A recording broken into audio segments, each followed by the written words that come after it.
Hey, it's Mark with Mark's House of Cars, and this is my new to me LS3 swap Defender 110 that was just completely misrepresented on Bring a Trailer where I bought it from. Just so many things wrong with it, and today we're going to take it for a drive. We're going to see how amazing it runs.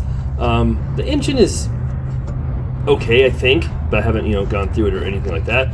But so many other issues.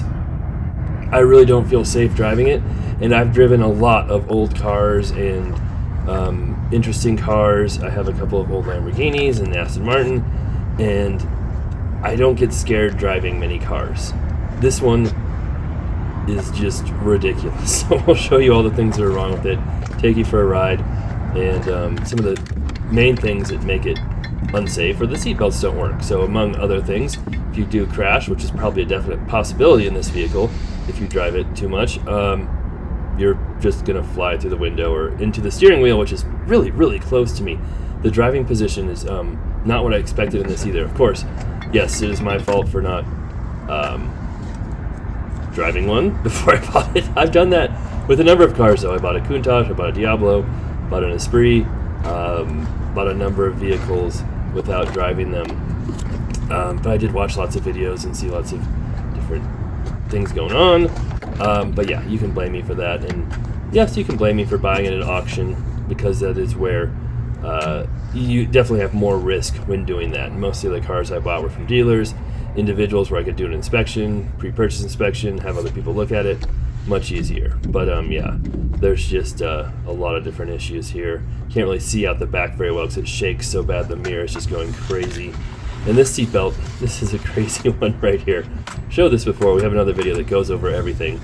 That's all the farther it goes. There's no more seatbelt left. It's not that it's stuck, there's just no more of it. So unless you have a literally a half an inch waist, you cannot use the seatbelt on the driver's side. I didn't check the passenger side. I should probably do that. There's seatbelts broken in the back seat, and this is supposed to be one that was completely redone, completely gone through, completely modified, upgraded.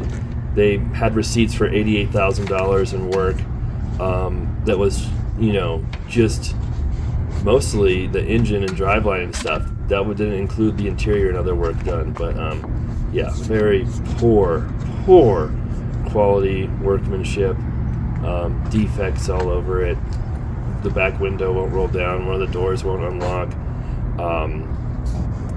glass chipped, weather stripping missing, rust all over, shaky, rattly, just yeah, it's pretty rough. I'm gonna take it in, I'm gonna see if we can get it fixed a little bit.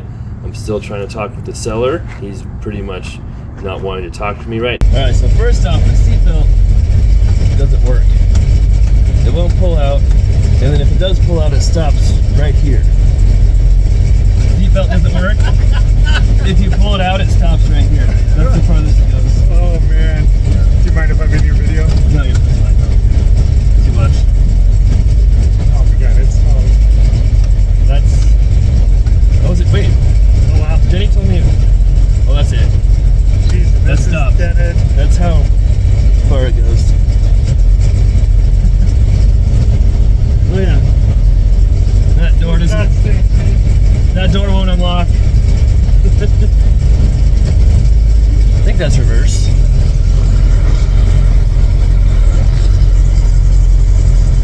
So I can't wear a seatbelt. I have basically no brakes. The steering barely works.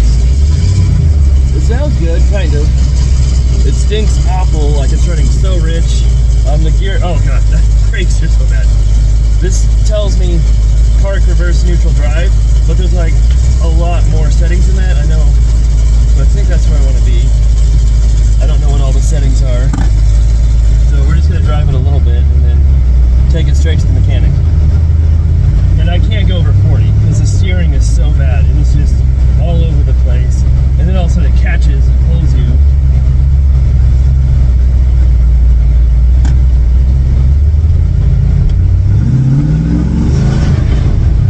So it sounds okay. It has some power. But it smokes, the motor smokes, it shifts awful. The shifting, it rattles, like everything rattles.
feels so weird not wearing a seatbelt. I just wear a seatbelt all the time, and it just feels like something's awfully wrong.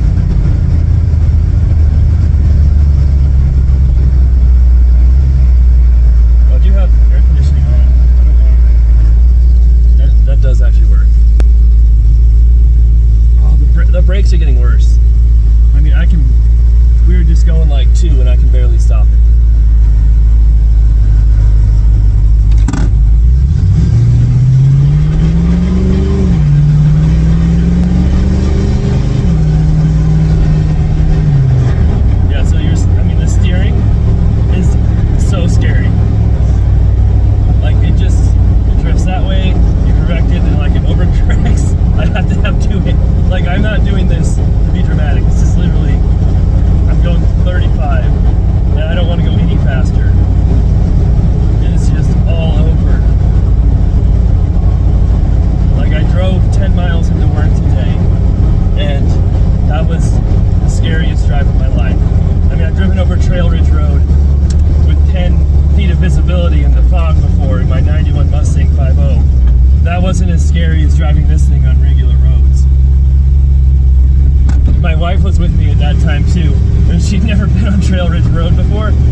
Some grandmas are great drivers, but my left blinker on the whole time so it doesn't shut off. That happens in the Countach too with both of them, but I've known that you gotta put it back up. Not a big deal. This one is just the left one won't come back on. The right one does go back to the normal position.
All right, so I kind of failed in my task. They didn't have time to look at it for a while. I even asked if they could keep it in their back lot because I don't want it. They said nope, they don't have room. So still figuring that out. I think I have another guy who might be able to look at it a little quicker. And he said he loves these. He's kind of a home mechanic and always wanted one. So I think that's kind of what I need, is somebody who's really passionate about these and willing to do some research and check on them.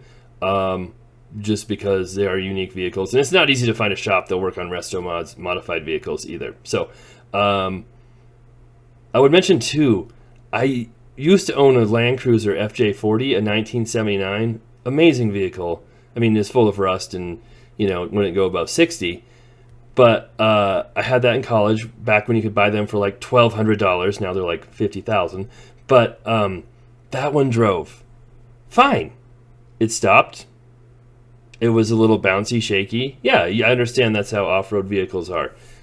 This is another level, right? I don't know if you can tell in the video. I don't know if you can get a sense for it, but it is so poor driving, and it's just hard to explain it. So I just want to reiterate, I am not someone used to modern SUVs and modern cars and trying to compare it to a 90s vehicle. I've driven a lot of 90s, 80s, 70s vehicles, and this is the worst one of all of them. So I guess we'll wait a little bit. We'll see how awful it is, what's wrong with it, if we can fix it, hopefully. And then, we'll have updates on this vehicle, of course. We'll have an update on what we find out after it goes to the mechanic. And like I said a little bit there, I'm trying to talk to the seller. I sent him a list of things wrong and said, hey, will you work with me on this? And all he did is send me a receipt showing he mailed the title, which still hasn't come yet. And he said it would be here by now. So there could be a number of issues with this vehicle. It's a little risky buying from auction, and I knew that going in, but thought this was a good enough deal to take a risk on it. I think I was wrong. So you win some, you lose some.